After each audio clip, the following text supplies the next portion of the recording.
અનાવાડા હરિઓમ ગૌશાળા ખાતે થનાર ગૌ ભાગવત કથાના પ્રચાર પ્રસાર માટે ચાણસ્મા તાલુકાના ગામોમાં ફરનાર રથયાત્રાનું આયોજન કરવા માટે તાલુકાના ગામડાઓ તથા શહેરના સજ્જન શક્તિનું સંમેલન શહેરના પીપળેશ્વર મહાદેવ મંદિરના હોલ ખાતે યોજાયું, જેમાં મોટી સંખ્યામાં માતૃશક્તિ સહિત ગૌ ભક્તો ઉપસ્થિત રહ્યા હતા. સંત શ્રી વિમળાનંદ ગીરી સહિત વિશ્વ હિન્દુ પરિષદના સભ્યો, રાજકીય આગેવાનો તેમજ ગૌ ભાગવત કથાના દાતા શ્રી ભાવસિંહજી જાડેજા ઉપસ્થિત રહ્યા હતા.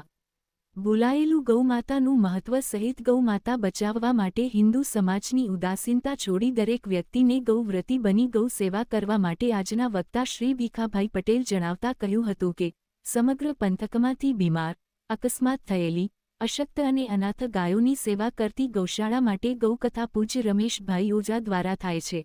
ત્યારે ચાણસ્મા તાલુકાના તમામ ગામોમાંથી 1 ડિસેમ્બરથી 7મી ડિસેમ્બર સુધી અનાવાડા પાટણ ગૌ ભક્તોને આમંત્રણ આપવા માટે દિવાળી પછી ગામે ગામ રથયાત્રા જશે. આજના સંમેલનમાં માતૃશક્તિ દ્વારા પણ વિશેષ આયોજન કરવામાં આવ્યું, જેના ભાગરૂપે મોટી સંખ્યામાં માતૃશક્તિ કથાનું રસપાન કરવા માટે આવશે. આપણા ગામના અન્ય લોકો આવે, બાળકો આવે અને ખૂબ જ આનંદથી ગૌ માતાનો જે ઉત્સવ છે એ ઉત્સવ ઉજવીએ. વધુ સમય ન લઉં, ભીખાભાઈએ જેમ વાત કરી એમ રથ ફરી રહ્યા છે. ઊંઝા નગર તો આખું હિલોળે ચડ્યું છે. માં ઉમિયાના ધામમાં પ્રથમ બેઠક થઈ અને એ લોકોએ તો ખર્ચ પણ લેવાની ના પાડી દીધી છે. પાટીદાર સમાજના દીકરાઓ છે, અન્ય સમાજના યુવાન દીકરાઓ આ રથને